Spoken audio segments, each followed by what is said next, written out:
स्वागत है आपका आपके अपने चैनल देवकाज में, जहां आपको पूजा पाठ, धार्मिक कथाओं, व्रत त्योहार, उद्यापन, धर्म ग्रंथों आदि के बारे में संपूर्ण जानकारी मिलेगी।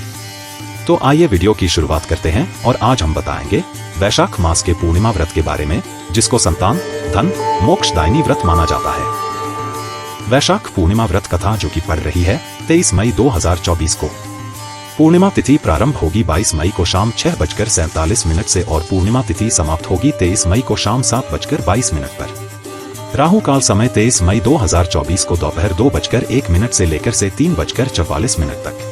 वैशाख पूर्णिमा का व्रत भगवान बुद्ध, भगवान विष्णु और माता लक्ष्मी की पूजा के लिए महत्वपूर्ण है। यह व्रत पुत्र प्राप्ति, धन प्राप्ति और मोक्ष प्राप्ति के लिए भी लाभदायी माना जाता है। वैशाख पूर्णिमा के दिन ही महात्मा बुद्ध का जन्म हुआ था, इसलिए इसे बुद्ध पूर्णिमा, बुद्धा पूर्णिमा भी कहते हैं। वैशाख पूर्णिमा के दिन व्रत को रखने से पापों से मुक्ति मिलती है और मन शांत होता है। ब्रह्मा जी ने वैशाख मास को सभी हिंदू महीनों में श्रेष्ठ और उत्तम बताया है। इस दिन का बहुत अधिक महत्व होता है। इस दिन दान करना शुभ माना जाता है और किए गए दान का कई गुना ज्यादा फल प्राप्त होता है। इस दिन व्रत करने से सारे पापों का नाश होता है और वैशाख पूर्णिमा के दिन जो भी व्रत रखता है उसके दुख दूर होते हैं और मृत्यु के बाद बैकुंठ लोक में स्थान मिलता है। वैशाख पूर्णिमा के दिन व्रत रखने और पूजा अर्चना करने से भगवान विष्णु के साथ साथ मृत्यु के देवता यमराज को भी प्रसन्न किया जा सकता है। हिंदू धर्म में यमराज को मृत्यु का देवता माना जाता है। इनको प्रसन्न करने के लिए वैशाख पूर्णिमा के दिन व्रत रखकर विधि विधान से पूजा करनी चाहिए। पूजा के उपरांत जल से भरे हुए घड़े, कुल्हड़, पंखे, खड़ाऊं, छाता, घी, खरबूजा, ककड़ी, चीनी, साग, चावल, नमक आदि गर्मी में लाभकारी वस्तुओं का दान दिए जाने पर अगले जन्म में इसका अनुकूल प्रभाव देखने को मिलता है। वैशाख पूर्णिमा का महत्व। शास्त्रों के अनुसार वैशाख पूर्णिमा के दिन चंद्रमा का पूजन एवं व्रत करने के साथ साथ भगवान विष्णु की भी पूजा करने का विधान है। भगवान विष्णु का पूजन कर भोग लगाएं, पंचामृत अर्पित करें। वैशाख मास की पूर्णिमा के दिन गंगा स्नान और विशेष धार्मिक अनुष्ठानों की पूर्णाहुति की जाती है। धर्मराज के निमित्त जल से भरा कलश, पकवान, मिष्ठान आदि आज के दिन वितरित करना गोदान के समान फल देने वाला बताया गया है। इस दिन शक्कर और तिल का दान देने से अनजाने में हुए पापों का विनाश हो जाता है। वैशाख पूर्णिमा के दिन स्थिर चित्त और एकाग्र मन से धर्मराज की पूजा अर्चना करने से मृत्यु पर विजय प्राप्त की जा सकती है। वैशाख पूर्णिमा व्रत विधि। नारद पुराण के अनुसार पूर्णिमा के दिन प्रातः स्नान कर पूरे दिन का उपवास रखना चाहिए। रात के समय फूल, धूप, दीप, अन्न, गुड़ आदि से चंद्रमा की पूजा कर उन्हें जल चढ़ाना चाहिए। पूजा के बाद श्रेष्ठ ब्राह्मण को जल से भरा हुआ घड़ा और विभिन्न प्रकार के पकवान दान करना चाहिए। इसके अलावा स्वच्छ जल से भरे हुए घड़े के साथ ब्राह्मण को सोना दान करना बहुत शुभ माना जाता है। वैशाख पूर्णिमा व्रत कथा।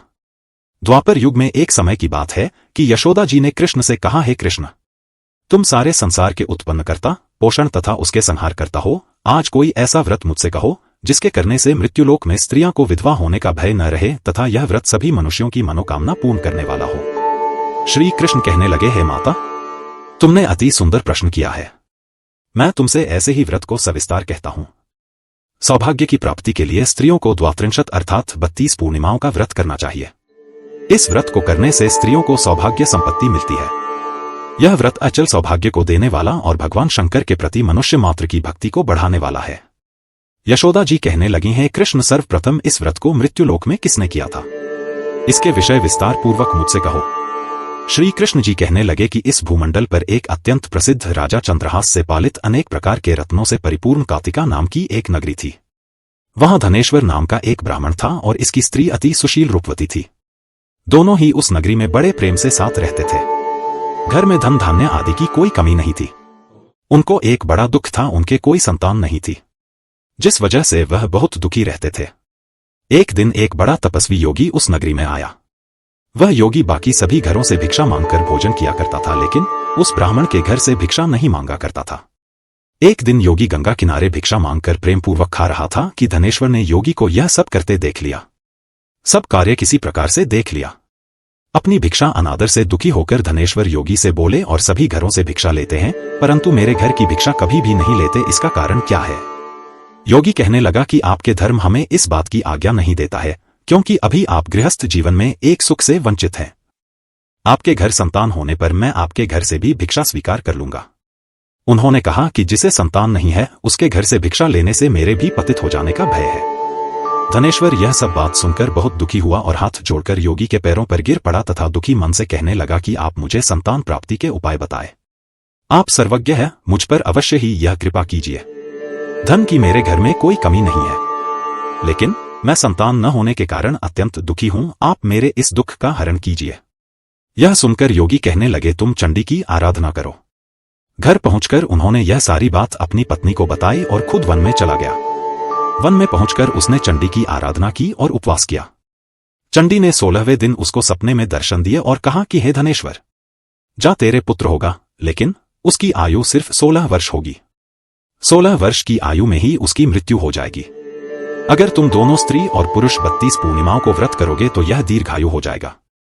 जितनी तुम्हारा सामर्थ्य हो उतने आचे के दिए जलाकर शिवजी का पूजन करना, लेकिन पूर्णमासी 32 ही होनी चाहिए। सुबह होती ही तुम्हें इस स्थान के पास एक आम का पेड़ दिखाई देगा। उस पर चढ़कर एक फल तोड़कर अपने घर चले जाना। अपनी स्त्री को इस बारे में बताना। सुबह स्नान होने के बाद वह स्वच्छ होकर शंकर जी का ध्यान करके उस फल को खा ले। तब शंकर भगवान की कृपा से उसको गर्भ हो जाएगा। जब ब्राह्मण सुबह उठा तो उसे उस स्थान पर आम का पेड़ दिखाई दिया और वह उससे फल तोड़ने के चढ़ा, लेकिन वह पेड़ पर चढ़ नहीं पा रहा था। यह देखकर उसे बड़ी चिंता हुई। उसने भगवान गणेश की उपासना की और कहा, हे दयानिधे, अपने भक्तों के विघ्नों का नाश करके उनके मंगल कार्य को करने वाले, दुष्ट का नाश करने वाले, रिद्धि सिद्धि देने वाले, आप मुझे इतना बल दें कि मैं अपनी मनोकामना पूरी कर सकूं। इसके बाद वह पेड़ से फल तोड़कर अपनी पत्नी के पास पहुंचा। उसकी पत्नी ने अपने पति के कहे अनुसार इस फल को खा लिया और वह गर्भवती हो गई। देवी की कृपा से उसे बहुत सुंदर पुत्र पैदा हुआ। उसका नाम उन्होंने देवीदास रखा।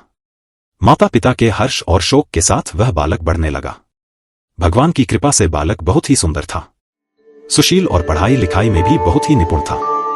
दुर्गा जी के कथानुसार उसकी माता से 32 पूर्णमासी का व्रत रखा।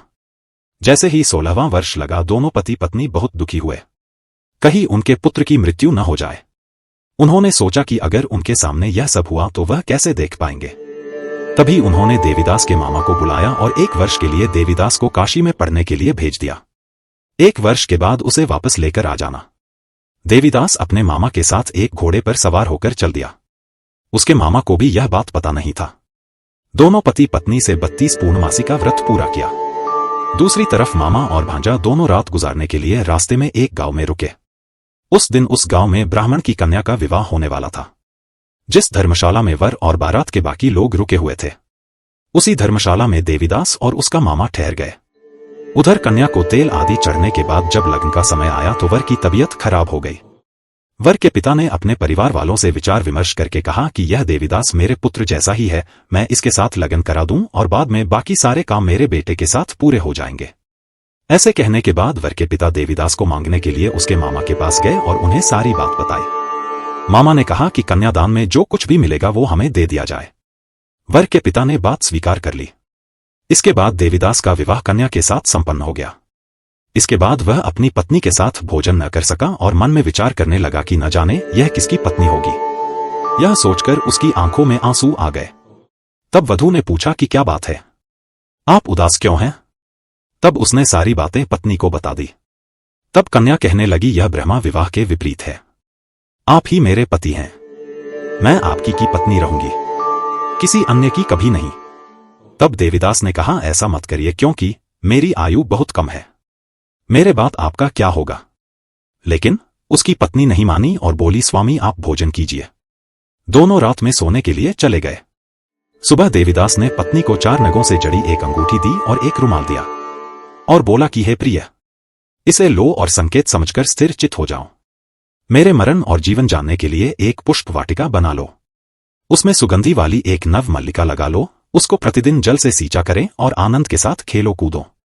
जिस समय और जिस दिन मेरा प्राणांत होगा उस दिन यह फूल सूख जाएंगे। जब यह फिर से हरे हो जाएं तो जान लेना मैं जीवित हूं।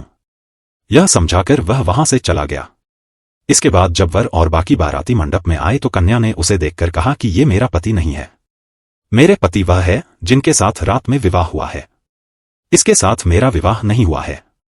अगर यह वही है तो यह बताएं कि मैंने क्या दिया है, साथ ही कन्यादान के समय को आभूषण मिले उन्हें दिखाएं। कन्या की ये सारी बातें सुनकर वह कहने लगा कि मैं यह सब नहीं जानता। इसके बाद सारी बारात भी अपमानित होकर लौट गई। भगवान कृष्ण बोले, हे माता, इस प्रकार देवीदास काशी चला गया। कुछ समय जब बीत गया तो एक सर्प उसको डसने के लिए वहां आया, लेकिन वह उसको काट नहीं पाया क्योंकि उसकी माता ने पहली ही 32 पूर्णिमा का व्रत कर लिए थे। इसके बाद खुद काल वहां पहुंचा।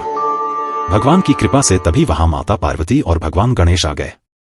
देवीदास को मूर्छित दशा में देखकर माता पार्वती ने भगवान शिव से प्रार्थना की कि महाराज, इस बालक की माता ने पहले ही 32 पूर्णिमा के व्रत कर लिए हैं, आप इसको प्राण दे। भगवान शिव ने माता पार्वती के कहने पर उसे प्राण दान दे दिया। उधर उसकी पत्नी उसके काल की प्रतीक्षा कर रही थी। उसकी पत्नी ने जाकर देखा कि पुष्प और पत्र दोनों ही नहीं है, तो उसको बहुत आश्चर्य हुआ, और जब उसने देखा कि पुष्प वाटिका फिर से हरी हो गई तो वह समझ गई कि उसका पति जिंदा हो गया है। इसके बाद वह बहुत ही प्रसन्न होकर अपने पिता से कहने लगी कि मेरे पति जीवित हैं, उनको ढूंढिए। जब 16वां वर्ष व्यतीत हो गया तो देवीदास भी अपने मामा के साथ काशी चल दिया। इधर उसकी पत्नी के परिवार वाले उन्हें ढूंढने के लिए जा ही रहे थे कि उन्होंने देखा कि देवीदास और उसका मामा उधर ही आ रहे थे। उसको देखकर उनके ससुर बहुत प्रसन्न हुए और उसे अपने घर ले आए। वहां सारा नगर इकट्ठा हो गया और कन्या ने भी उसे पहचान लिया। देवीदास ने इसके बाद अपनी पत्नी और मामा को लेकर वहां से चल दिया। उसके ससुर ने भी उसे बहुत धन दहेज दिया। जब वह अपने घर की तरफ चल रहा था तो उसके माता पिता को लोगों ने खबर कर दी, तुम्हारा पुत्र देवीदास अपनी पत्नी और मामा के साथ आ रहा है। ऐसा समाचार सुनकर पहले तो उन्हें विश्वास नहीं हुआ, लेकिन जब देवीदास आया और उसने अपने माता पिता के पैर छुए तो देवीदास के माता पिता ने उनका माथा चूमा और दोनों को अपने सीने से लगा लिया। दोनों के आने की खुशी में धनेश्वर ने बहुत दान दक्षिणा ब्राह्मणों को दी। श्री कृष्ण जी कहने लगे कि इस तरह धनेश्वर को 32 पूर्णिमा के व्रत के प्रभाव से संतान प्राप्त हुई। जो स्त्रियां इस व्रत को करती हैं वह जन्म जन्मांतरों तक वैधव्य का दुख नहीं भोगती हैं और सदैव सौभाग्यवती रहती हैं। यह मेरा वचन है। यह व्रत संतान देने वाला और सभी मनोकामनाओं को पूरा करने वाला है। इति व्रत कथा समाप्त।